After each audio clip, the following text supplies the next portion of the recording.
In today's video, I'm going to discuss the difference between lab-grown diamonds and natural diamonds, but most importantly, which diamond actually gets you the girl.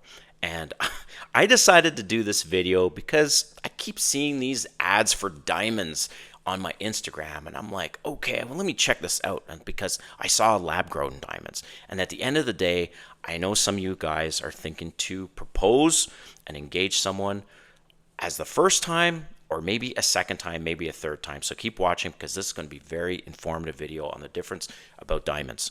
All right, if you're new to my channel, welcome. My name is Kane. I'm the Silver Bachelor. This channel is 100% dedicated to dating advice for older guys. And if you haven't subscribed, hit the subscribe button and a notification button because I'm dropping videos every day. All right, so lab-grown diamonds or natural diamonds. And I was married before 20 years. I proposed, of course, to my ex-wife, and I went through this whole thing. And I'm now been single for 3 years. And at that time, when I got married, well, before the marriage, my ex-wife and we were broke. I was 29 years old in between. I was trying to get my career started. I was broke, man. She was broke. And then she told me, she's like, look, if you do want to propose to me or you do want to get married, let's not spend a lot of money because no one cares anyways, and let's just be together for love. Okay, in theory. All right, this video is not going to be about how things kind of went sideways and all that stuff. No, but at the end of the day, I ended up buying her a moissanite diamond ring. And keep watching because I'm going to explain the difference between lab-grown, moissanite, and natural diamonds, and which one, like I said, ultimately gets the girl. I don't want to leave you hanging, so I'm going to skip the whole educational part about diamonds and tell you which one gets the girl. Now, a survey of 200 women were asked which diamond do they prefer. Not moissanite. Forget moissanite, because moissanite is totally fake, okay? But they didn't have lab-grown diamonds back in the day when I proposed. So let's focus on, they asked these women, 200 women, you've got natural diamond from the ground or lab-grown diamond. Which one do you prefer? And guess what? 75% of the women surveyed preferred lab-grown diamond. That's right. Lab-grown diamonds win.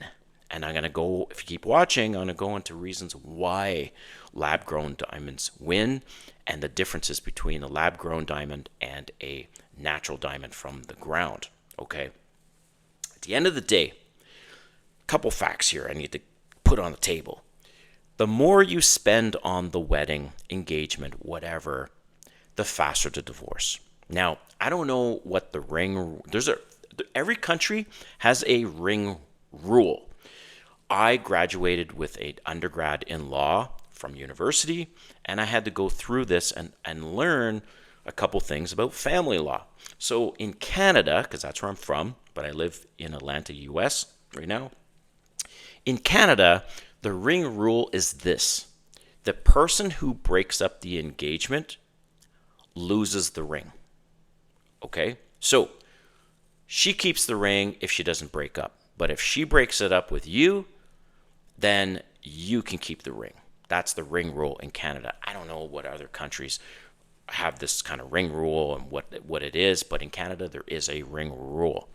All right, so ultimately a natural diamond is not a good investment. Natural diamonds will depreciate by 20 to 60% after the time you've purchased it. That's right, not a good investment. So don't be thinking, well, it's a good investment. Nah, it depreciates, kind of like cars almost. And so some educational things here. Now, but first, back to the survey. What about the 25% of the women that prefer a natural diamond? And why did they say they prefer a natural diamond? Well, they said they prefer a natural diamond because they don't want something fake, perceived fake. Their response was like, well, it's kind of like having a fake Louis Vuitton, Gucci, or Chanel bag. You know it's not real, but everyone else doesn't know that, but you know it. Okay, fair. So what gets the girl is actually the lab-grown diamonds, and I'm going to go into why. All right, so Lab grown diamonds actually are exactly the same as a natural diamond, believe it or not. Same brilliance, same hardness, same everything, everything. The only difference is one's in from the ground and the other is not. Okay? Now, a couple other differences is that lab grown diamonds are like significantly less in cost, like a tenth of the cost potentially. So, for example, just out of curiosity on costing and stuff like that, I was looking at pink diamonds, okay, because they're pretty rare. So, a pink natural diamond, right, especially one that's like a darker pink in a 1 carat size, will cost basically $50,000 to $100,000. The equivalent in a 1 carat will cost about $2,000, maybe $3,000. So this is an example of the price differences. So natural diamonds, why do women not like the natural diamonds ultimately? Well, here we go. So if you've heard of De Beers, De Beers is a diamond company and their phrase is a diamond is forever. Well, De Beers is a South African company that controls basically all diamond production there. And in 2006, and by the way, this is something else that blew my mind, is diamonds are not rare, okay? In 2006, as an example, I know that's quite a few years ago, but still, 2006, De Beers mined 76,000 diamonds in 1 year, okay? But they didn't reveal all those numbers at that time to keep consumers thinking of how rare diamonds are. But diamonds are a dime a dozen, okay, actually. So their largest mine in South Africa is 3 times the size of New Jersey. That is huge, okay? Now, this has changed. Over the years, this has changed since 2003 in terms of child labor and blood diamonds. Well, child labor or blood diamonds only represent now 1 to 3% of all natural diamonds. So somebody can't say really, well, I don't want a natural diamond because I don't want to be involved in any of blood diamonds or child labor. Well, actually, that's only about 1 to 3% today through what they created was the Kimberley process. I didn't research what exactly the Kimberley process is, but the Kimberley process was a way for them to basically put all these restrictions on mining and protecting children from working in these mines, and especially in war-torn areas. So 98% of the diamonds today are not blood diamonds, just to let you know about that. However, natural diamonds, okay, cause massive land disruption, right? Mining 1 carat of natural diamond moves 100 tons of earth. To get 1 carat of a diamond, you have to move 100 tons of earth, okay? So clearly that damages the environment.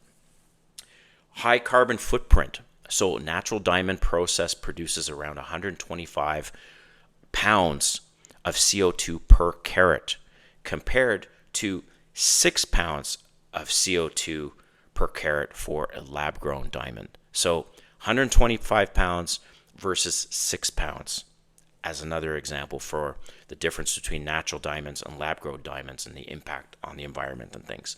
Water usage, right? Thousands of liters of water are required in order to get 1 carat of diamond from the earth, or just in general water, to mine 1 carat of diamond.